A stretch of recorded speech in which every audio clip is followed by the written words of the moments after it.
Sama YouTube repot kan. Ini yang gede nih. Ini yang gede nih. Jangan tuh. Mau tanya, oh ini makanan Paul punya bukan? Tante Agnes. Siapa punya? Tante Agnes.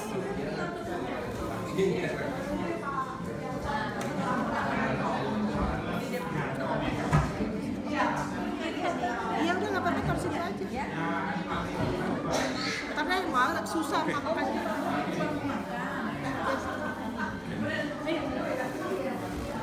Saudara, mari kita memulai. Kita buka kitab Bilangan.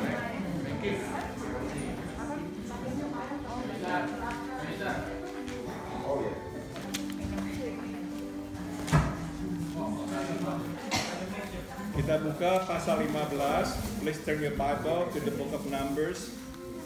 Pasal pon. Pasal pon. 15. Ada lagi. Ada lagi. Apa? Ada dong. Atau kopi dulu? Makannya tante makan satu sini. Dua nih. Kitab Bilangan pasal 15. The book of Numbers, chapter 15. 16. 16, sorry.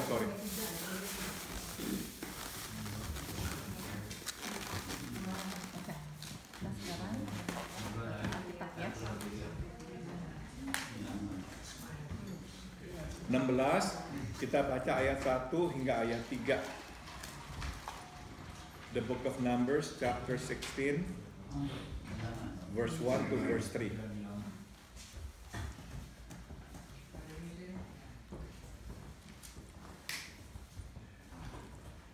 Oke, mari kita membacanya bersama-sama.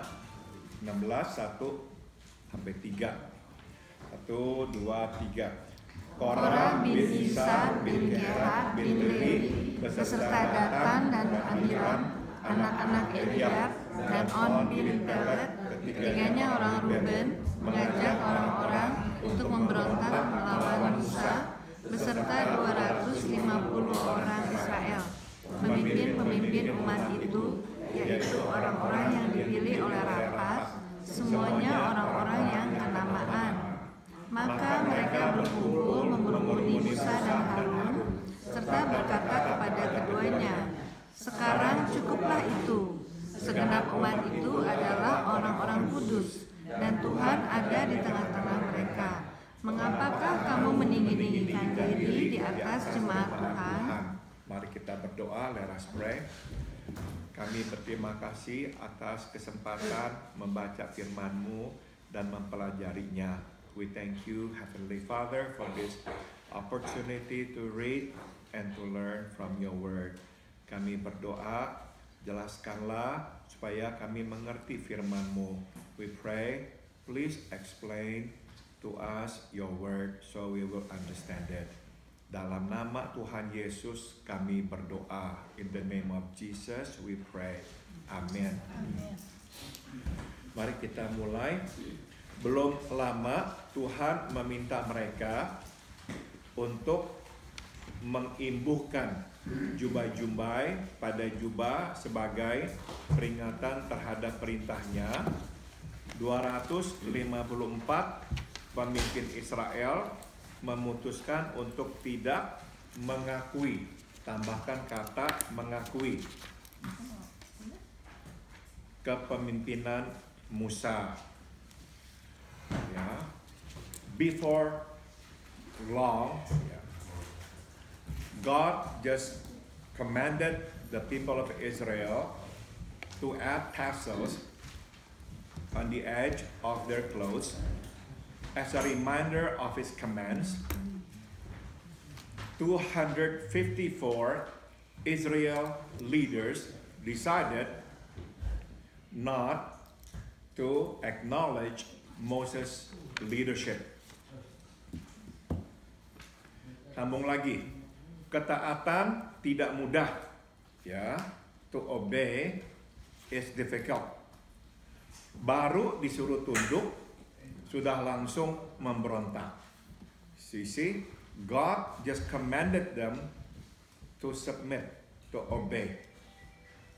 What happened then next? They rebelled against him. Mohon diperhatikan bahwa pemimpin pemberontakan ini adalah Korah dari Bani Lewi, sekaum dengan Musa dan Harun.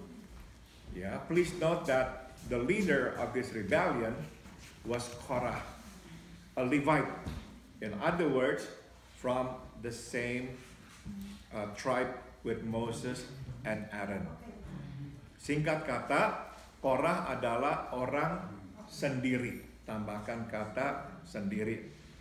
So simply put, Korah was one of their own.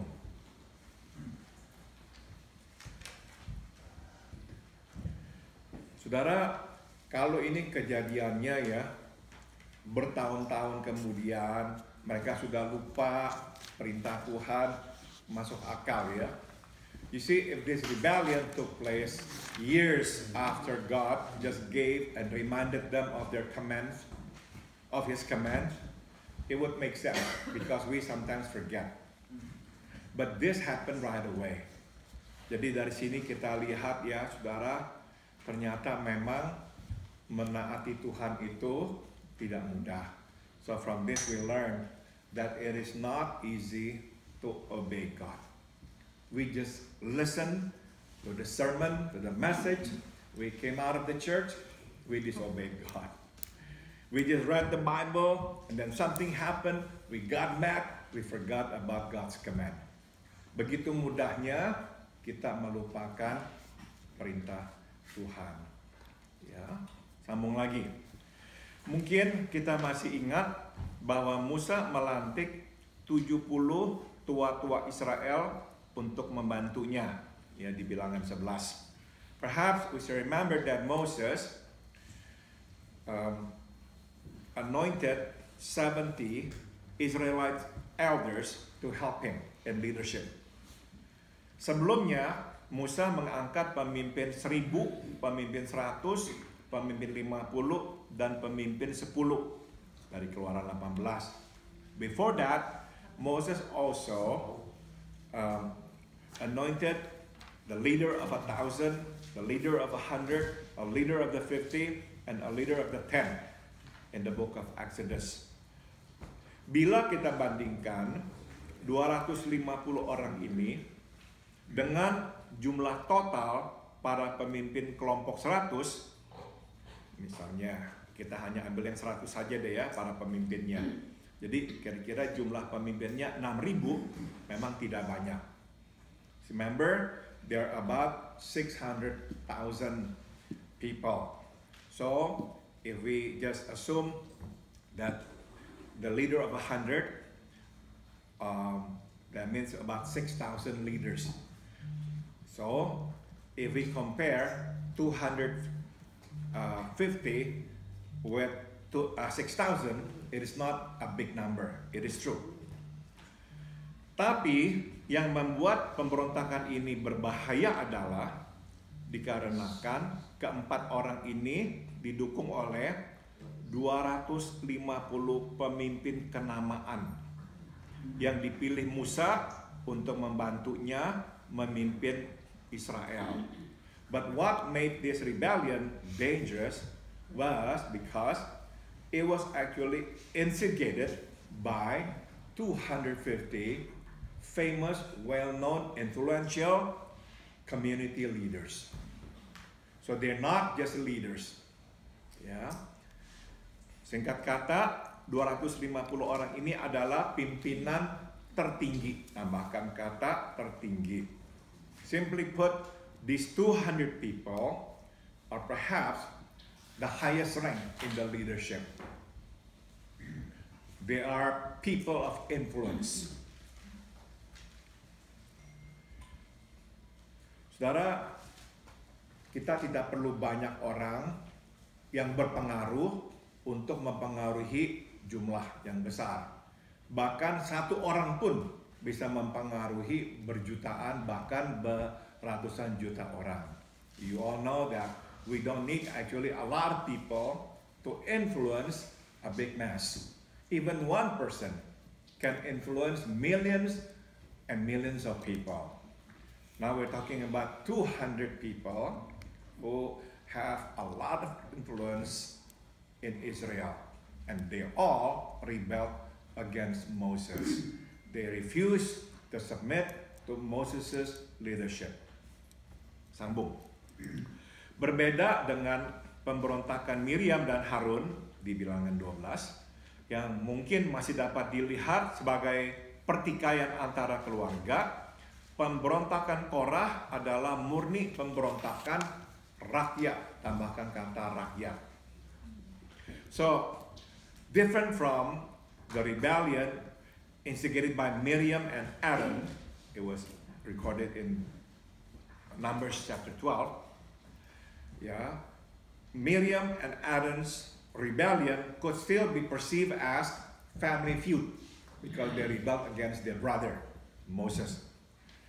Korah's rebellion cannot be interpreted through other lenses. It is actually people's rebellion, period. So it is dangerous, very dangerous. This is truly people's rebellion. Kenyataan bahwa Korah adalah salah seorang pemimpin dari kelompok imam Lewi membuat pemberontakan ini dahsyat. And the fact that Korah was one of the leaders from the Levite tribe, it really made this rebellion great, dangerous. Salah penanganan dapat berakibat buruk, bukan saja pada kepemimpinan Musa dan Harun, tapi juga pada keselamatan nyawa mereka dan, ini pentingnya, persatuan bangsa. Tambahkan kata persatuan bangsa. So mishandling this rebellion could really end up badly. Not only on leadership of Moses and Aaron, but also in their lives. They might lose their lives. And more importantly, the unity of the nation. Because again, this is the people's rebellion. So this could actually split apart the nation of Israel. Jadi saya tambahkan di sini, kita tidak tahu berapa ratus ribu orang yang berada di bawah kepemimpinan 250 orang ini. So we do not know the exact numbers of people who followed these 250 community leaders. Okay. Sambung lagi. Satu lagi faktor yang membuat pemberontakan ini begitu berbahaya adalah dikarenakan dasar yang digunakan sebagai landasan pemberontakan, yaitu dasar rohani. Tambahkan kata rohani. One more factor that made this rebellion dangerous was the reason, the charge used by this rebellion, and that's actually spiritual reason. Dengarlah apa yang dikatakan oleh mereka. Listen to what they said. Segenap umat itu adalah orang-orang kudus dan Tuhan ada di tengah-tengah mereka. Mengapakah kamu menempatkan dirimu di atas mereka? They said, these people are holy people and God is among them. Why do you put yourself over and above them? So, in other words, mohon perhatikan ya, mereka tidak mengatasnamakan diri mereka sendiri dan mereka tidak menyodorkan kepentingan pribadi. Tambahkan kata kepentingan. Semua dilakukan demi Tuhan dan demi kebaikan bangsa. Tambahkan kata bangsa. You see, they were not actually rebelling for their own interest. They rebelled in the name of God and for the sake of the people. Saudara, makanya ini berbahaya. Ya, Korah, salah seorang pemimpin dari suku Lewi, kelompok imam. So Korah himself was from the Levites, the priestly family. And backing him up, 250, the most influential community leaders. And so we don't know how many thousands people were behind them. Very dangerous.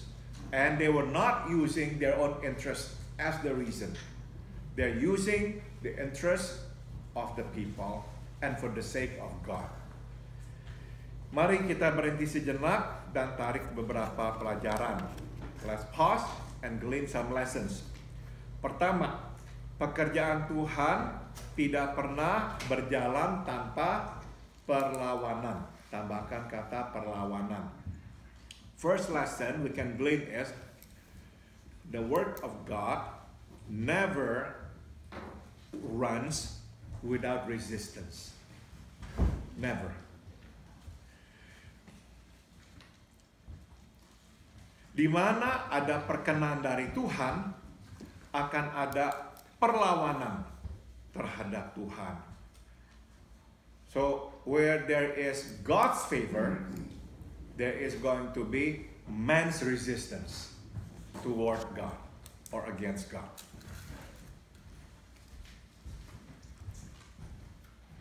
Jadi, kita selalu mesti siap dan tidak terkejut menghadapi tantangan. So we should be ready and not be surprised when we have to face challenges, resistance, problems. Kita perlu bijaksana dan berhati-hati, tetapi kita harus mafhum, understand, bahwa sebaik apapun kita melaksanakan pekerjaan Tuhan, perlawanan akan datang. Ya, so we ought to be wise, we ought to be careful, but we should understand that no matter how well we do the work of God, problems will come, resistance will come, challenges will come. Kita tidak perlu menghindar, sebaliknya kita mesti menghadapinya. So we should not run from it. Instead, we must face it. Menghindar dari masalah justru mengundang masalah yang lebih besar untuk datang. Tambahkan kata besar. So running from challenges, running from problems, running from resistance will only invite a more serious problem to come. So deal with it. Whatever comes our way, deal with it. If we don't deal with it, more problems, bigger issues will come. Kedua, dari semua perlawanan, tantangan terbesar datang dari orang sendiri, yaitu orang yang paling dekat dan paling serupa dengan kita. Tambahkan kata serupa. Second lesson is this. Out of all challenges, resistance, the biggest one comes from our own people who are closest to us, who look like us. Itu tantangan yang paling besar. That is usually the biggest challenge. Tantangan ini terberat sebab kita tidak menyangka bahwa mereka akan berbalik menyerang kita. Dengan kata lain, mereka masuk lewat pintu belakang. Tambahkan kata belakang yang biasanya tidak terjaga. This is the most serious challenge, the heaviest, the biggest one, because we don't usually anticipate it. Really, we just don't anticipate it.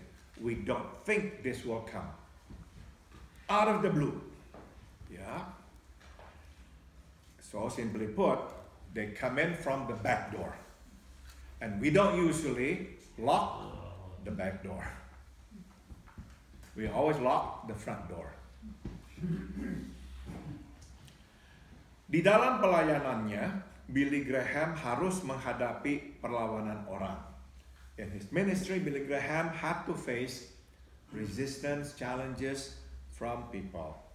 Ia mengakui bahwa hantaman terbesar bukanlah datang dari orang yang paling berbeda darinya, melainkan dari orang-orang yang sekubuk, tambahkan kata sekubuk dengannya dalam hal iman kepercayaan. So Billy Graham admitted that the biggest blow came not from people who are different from him, but from those who came actually from his camp in terms of beliefs. Jadi saudara, beberapa kali Billy Graham itu tuh diserang, dicercak, bukan oleh orang-orang yang tidak kenal Tuhan, tapi justru oleh sesama orang Kristen. So a few times Billy Graham was attacked badly. Interestingly, not from non-Christians, but from Christians. And not from Christians whose beliefs are somewhat different from his, but Christians whose beliefs are very similar to those of his. Jadi sekali lagi saudara, dari semua perlawanan, tantangan terbesar datang dari orang sendiri. Ya, out of all, the biggest challenge usually comes from our own. Our own. Stop dulu, makanya saudara kita tahu kebanyakan kita yang melayani Tuhan ya mesti bersiap dan berjaga-jaga karena kebanyakan perlawanan datang dari mana kebanyakan saudara? Gereja, bukan dari gereja sendiri saja. Rumah sendiri. Betul sekali. Keluarga. We must stand together. Ya. We must stand together. Karena iblis tahu saudara, tidak ada gunanya ya menyuruh siapa dari ujung mana datang menyerang kita, nggak ada gunanya. Nah, iblis akan selalu menyerang lewat orang-orang yang terdekat dengan kita. So, the devil knows, yeah, the most effective offensive was against the families, those closest to the servants of God. Ya, waktu saya dan Santi harus bergumul karena anak kami meninggalkan Tuhan, itu benar-benar masa yang paling berat buat kami. Ya, when our children rebel against God, turn their backs on God, that was perhaps the darkest period of our lives. Really the darkest period. Tidak bisa digambarkan tekanan yang kami harus alami ya. I cannot describe to you the pressure, the pain that we had to go through. Makanya selalu yang Tuhan akan serang yang paling serupa dengan kita.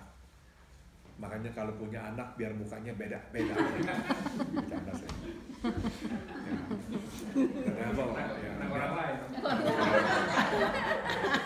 The attack always comes to those who are so alike to us, closest to us. Oke, sambung lagi. Ketiga dan terakhir, tidak ada alasan yang lebih serius daripada alasan yang bernafaskan rohani. Tambahkan kata rohani.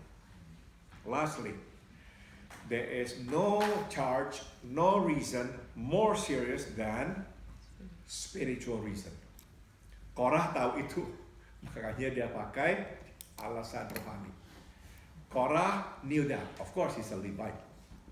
That's why he used that spiritual reason. Instead of actually putting himself against Moses, no. He put Moses against Israel against the people of God. So that's his strategy, very effective strategy. Korah menohok Musa di urat nadinya, yakni di titik rohani, bahwa ia telah menempatkan diri di atas umat Tuhan yang kudus. So Korah really attacked Moses at the most vulnerable spot, the spiritual spot. He accused Moses of putting himself over and above the holy people of God. Korah cerdik. Ia tahu Israel hanya akan berpihak padanya bila ia masuk lewat jalur rohani. So Korah was very shrewd, very sly. He knew that Israel would only come to him and support him if he rebelled, on the basis of spiritual reason. Ia pun tahu Musa takut Tuhan, and he knew Moses feared God. Jadi besar kemungkinan dia tidak berani melawan. Tambahkan kata melawan. He knew Moses feared God, so he knew Moses would not resist him just like that. Moses would not fight him back. Saudara, minggu depan kita akan lihat benar dugaannya Korah. Next week we will actually see how smart Korah was, because he was right on. Moses did not fight back. Remember what Moses did? He only asked Korah and his people to come before God. Let God decide. He did not argue with Korah. He argued with the rest, not with Korah, because Korah used spiritual reason. He just said, you come before God. Let God decide.